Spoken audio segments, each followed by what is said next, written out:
This week we've got local legend and owner and operator of Barry Miller Racing, Barry Miller, here to talk to us about his 2020 program. So strap in as we bring you up to the race pace.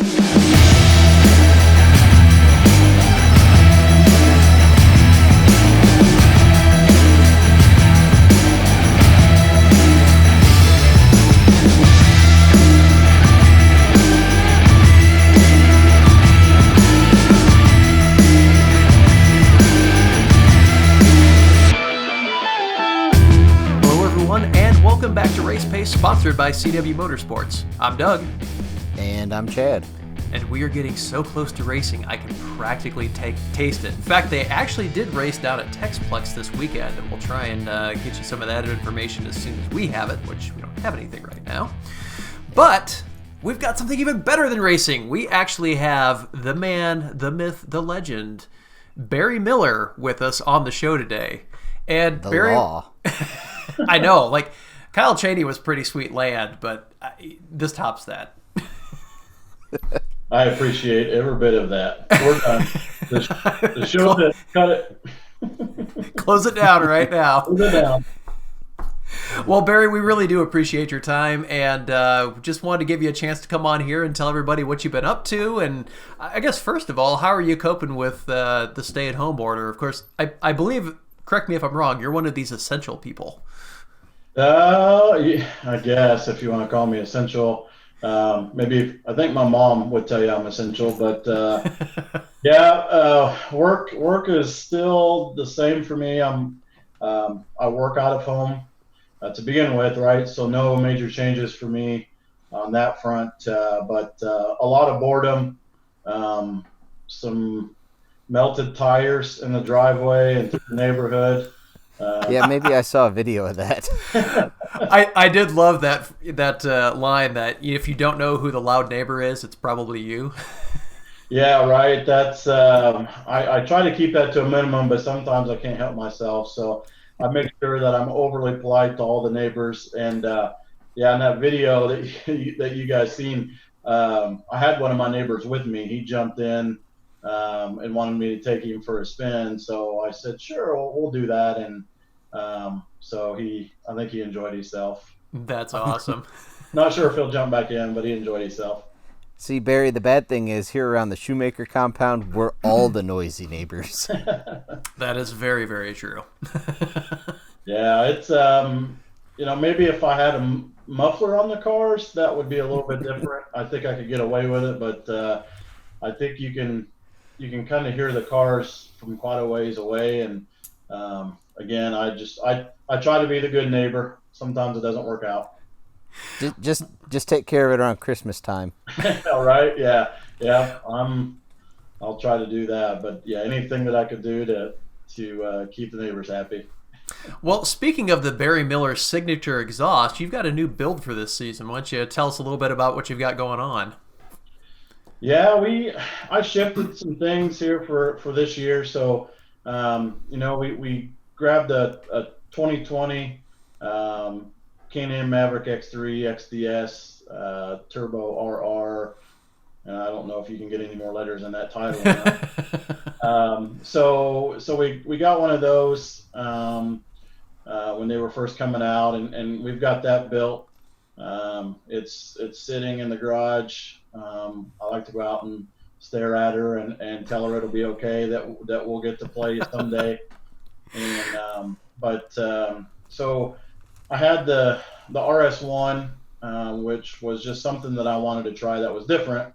I'd been in the X3 for a few years, and then the OG Maverick before that. So I thought, hey, this is something new. Obviously, Can-Am doesn't offer a single-seater right now. So I said, why not? Let's try it. So jumped into that and drove that for most of the year last year.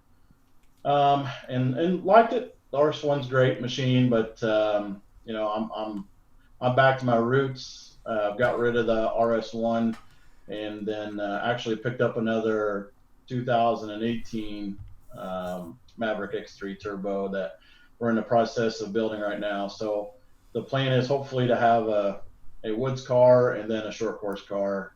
Nice. And so thankfully with the time off, it stinks that we can't race, but on the other hand, it's really helpful now that we thought that this car wouldn't be ready until mid to late season, but now it looks like we're hopefully not actually have it done by the end of this month. Nice. So then the short course car should make it for the first Wagglers event, the first actual one that we'll have the end of May. Is that the goal? Yeah, we're kind of we're at an interesting point, right? Because we didn't know when we're going to start racing or get back to racing. So the 2020 car we were going to stretch out to a wider stance to go 72 inches and set it up completely for short course. Okay. And then we got this other X3, which is at 64, and so we're building it for woods. And with the wrench that was thrown and everything, we wasn't sure if we should go ahead and pull the trigger and turn the 2020 car into the 72-inch wide version, because if I did that, my luck would be that the other car wouldn't be done in time, and now I'm taking stuff back off, putting stuff back on at the last minute. So for right now, both of them are sitting at 64, but the 2020 car will be switched over to 72 shortly. Okay. Oh, okay. What year's the other one? It is an 18. It doesn't happen to be the old one that you had, did it? No, I think the old one, I think it is now down in Tennessee. So Okay. PJ had it, and I think he finally got rid of it, and it's new. Yeah. Somewhere down in Tennessee. I Okay. figured that would be in some sort of off-road racing museum, but Well, if the ceilings in my garage were any taller and I could get it up there and just hang it on the wall, I would have. But But you needed an official bulldozer blade on it, though. that's true. Yeah, we got to make them. We got to make them strong enough where I can mow the trees down. sometimes you just got to make a path. Sometimes, yeah, you can't wait, right? So you got to make your own path and keep plowing forward, literally. Yeah. So what do you think of the 2020? I mean, they've made some tweaks and some upgrades, and is there a noticeable difference to you? I mean, you had some time, a little bit of time in the machine, I'm assuming, before you did the full build, or was it just literally 0 miles on the clock, start tearing it apart? Yeah, so when I got it, I literally took it right off the showroom floor, did absolutely nothing to it, and then went and ran at Wagglers at their short course. And it did awesome, I thought, for everything being stock. Sure.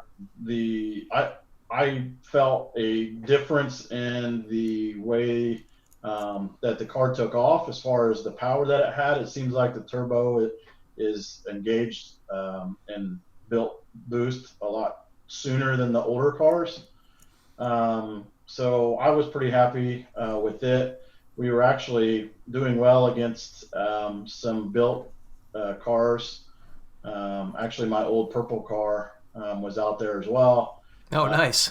Yeah, so it was nice to be in with them, just with the factory car, and then unfortunately that radiator is right up front, and the dirt there was moist and covered the radiator real quick, so we had to pack off the pacer too because the car was getting warm. But we're not going to have that problem anymore. The new car has CNRs set up on it, so it's going to run ice cold.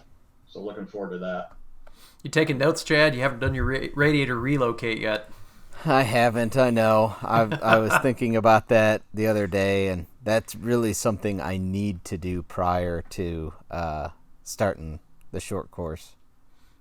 Well, I mean, I guess if I was out front, it wouldn't have been a problem, right? So maybe I should blame myself. Right. So if you're out front, Dad, it's no big deal, That's my goal. So. So what all did the build entail? I mean, obviously you've got a full race cage on there, but what other tricks are up your sleeve that you can divulge? Yeah.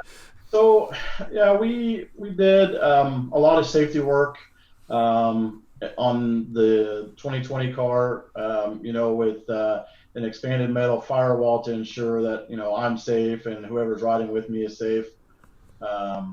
I know a lot of guys are worried about weight, and we are too, obviously. But at the same point, I want to make sure that we're completely safe. So, Right. with all the things that I've seen online with trees and limbs and who knows what coming up through the firewall, we did that this Yeah. year. But we took all the things that we learned with the purple car and the trials with it, and we put them into these. Actually, we're going to put them into both of these cars, right? So we like to think that we broke enough parts, we've wore enough parts that we understand how to make the machine. I don't want to call it bulletproof, but how to build it well to last a race. And Yeah, so it's a good resilient car, so you're not having to wrench on it after every race. exactly, yeah, we want things to last. The trailing arms not to tweak, and it was well, Chad, you rode with me there on the first race, or the one lap we did do. Unfortunately, the one small area that I could have got hit to sink my battleship, I got hit at the first corner. So it wasn't such a great test, but other than that, the car. I mean, we'll be able to run into a wall and the thing will survive. So. Yeah, that's one thing is I can think of very, very, very few races across the past number of years that I've been following you that you haven't finished. I mean, you build solid cars and you finish. Yeah, that's well, finishing's most of the battle, right? It's I've got an ongoing joke with some of the guys at IXCR actually that they've always asked me how many laps today, so because back in the old days when everybody had 800s, it seemed like that's all I did was break instead of finish. So I learned that being fast is important, but also finishing is just as important, right? So. More importanter. Right. Yeah. Well, and who doesn't like sitting in the woods for 2 hours waiting for them to come get you with a skid steer when you're stuck at the bottom of a ravine or something like that? Oh, exactly. Yeah, yeah. No kidding. I would much rather just continue to break stuff to get it back to my trailer. Exactly. Wait, but yeah, that's what we try to do. We want to make sure the car is a tank and is fast and gets us to the finish line every race. So you mentioned Well, that you're. Oh, sorry. Go ahead, Jed. I was going to say, and well, I think that's a common pitfall a lot of new racers fall into. Anybody can go out there and be fast for a lap or, part of a lap or whatever, but being able to be consistently fast and keep a good pace out there for the whole entire thing, that's what'll win you a series or a championship, the overall. Yeah, I agree. Showing up and being consistent. I mean, I've done that right the last few years. I've tried to show up and be consistent, and try to be in the top five finishing, and it's landed me some class championships and things like that. So that's very true. And yeah, it used to when I started racing, it was just come out of the hole like a bat out of hell and hold it to the floor and be fast and just bounce off everything. And that was not a good strategy, right? Because it just tear an A-arm or something off the car. But now I'm more, the first lap or two is we'll try to keep a quick pace, but we learn the track, and then once the track's learned, we know what we're facing, then we turn it up. So that's kind of the way I'm going at it now. Let the young guys go out and hammer down and see what happens. Well, and it does take some training of your brain, because your brain, and this, is just screaming at the beginning that I'm in a race, I need to go as fast as I can. But you have to, dial it back and, like you said, understand the pace you can run to sustain the car for the whole race. Yeah, exactly. You're exactly right. It is tough because, like I said, you just want to go out there and hold it to the floor. I came from the world of go-kart racing, so I had zero woods experience. I'd never been on a four-wheeler, so it was really tough for me to dial down, to try to be a little bit smart. And still to this day, I try to find or I struggle with finding good lines. I think a lot of guys will tell you that because they've come up to me before after a race and been like, "Why did you take that line?" And I'm like, "It looked the hardest, so I'm going to take it." So I love it. whatever. Well, hey, you said obviously you're building two different cars, and we'll see how things progress here. But short course would be Wagglers, but you've got a Woods machine as well. So, what series are you planning on running, or multiple series on the cross country side? Sure. To be honest with you, we want to run. We'll run every weekend as long as there's a race, and I think, with the way the year's shaping up right now, I'm hoping that we'll at least get to catch a series long enough to be in contingency for a class or an overall championship, right? It's going to be tough when and if all these series start stacking up on the weekends. We understand that there's a limited amount of weekends and there's going to be some schedule conflicts. So, I think we're going to just try to hit a race every weekend and, see if we can go out there and win a few bucks. Do you have any? Spend 100, win a few. There you go. Exactly. It's a great plan. Do you have any that are at a series though that are at the top of your list? Like if there's a conflict, I'm definitely doing this one.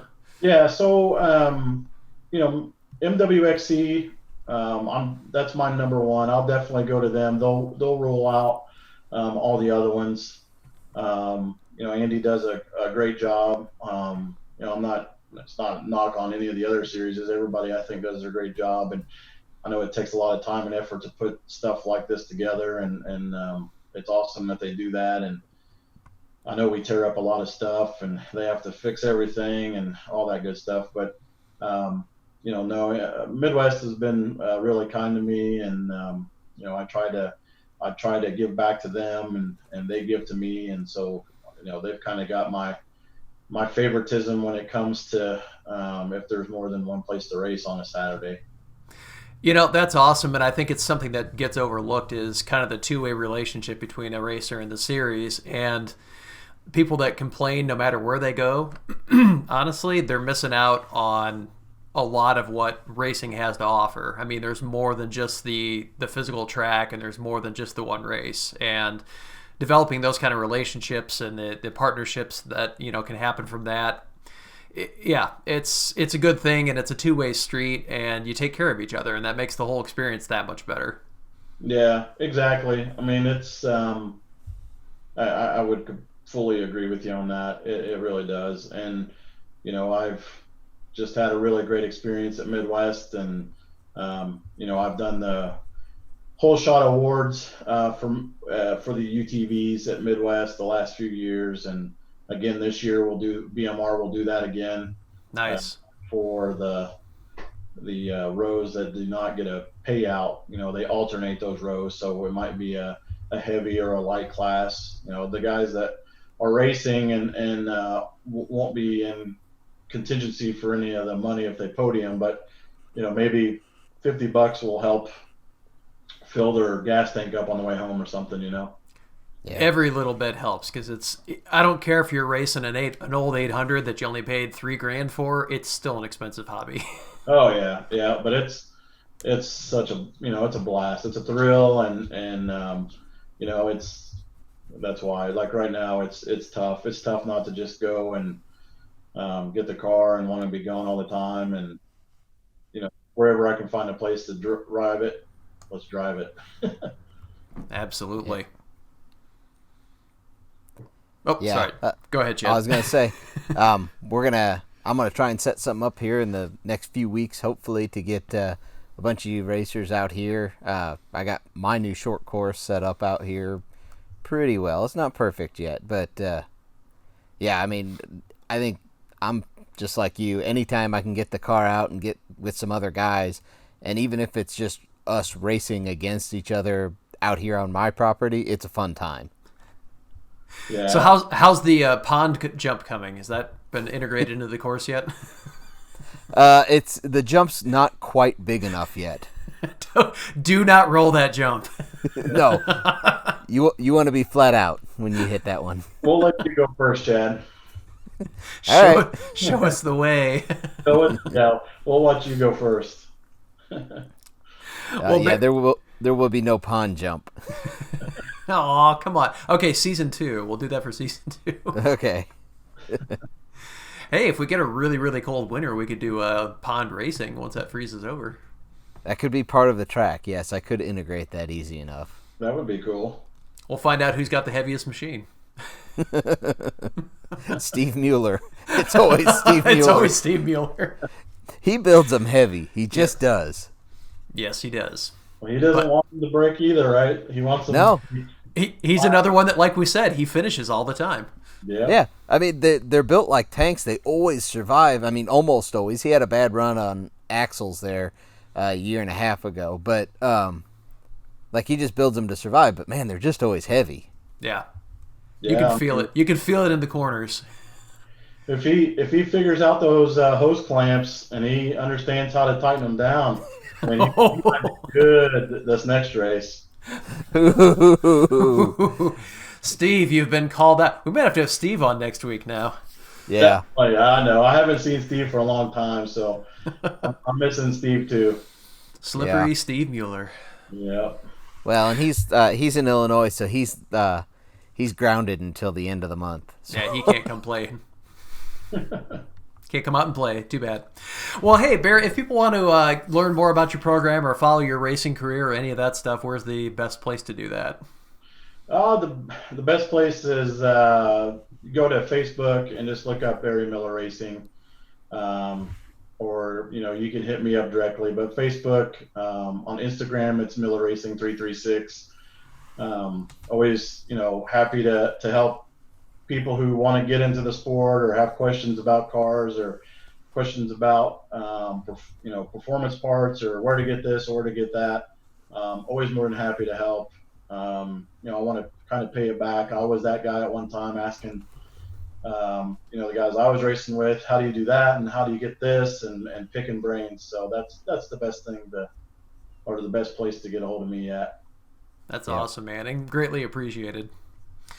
Well, we do want to say a big thank you to all of our sponsors. Of course, CW Motorsports, our title sponsor for this year, but we also got Watch Communications on board, who offers internet access in rural parts of Indiana and Ohio. Spangs Fab, who builds fantastic aftermarket accessories for pretty much any machine you need something for. And we've also got 834 Powder Coat, Matt Price keeping people looking spiffy up there on the line, whether you've got a full race machine or you just got something you want to tool around in the backyard, or I think he does Cerakoting too, doesn't he? He does, yes. Yeah, so if you need something to look better than it does, that's the place you need to head. You can find us on the web at eminentperformance.com or Facebook and Instagram. We are Eminent Racing. YouTube, we are /Eminent Performance, or you can just search for Eminent Performance. You'll find this video mess there. If you want the audio podcasty version, you can go to iTunes, Google Play, Stitcher, iHeartRadio, any of those kind of podcast outlets and look for Eminent Performance, and you are going to find us. And if it's not too much trouble for you, if you could leave us a like or a comment or something along those lines, that definitely helps get the word out that people are watching the show and are interested in it. So take a couple seconds to do that and subscribe, because you don't want to miss any of our scintillating content. Stuff. Chad, anything else? No, not too much. Like I said, we're going to try and get some guys out here and to run the short course and stuff like that. So there should be some videos of that here in the reasonably near future. We're hoping to kick Sunday Drive up and going here in the reasonable near future. Right now we've just had a lot of rain. I think we're kind of up against the same thing, and I think every year I try and say we're going to get going sooner because it was wet this year. But we're in May. We haven't started. It's wet.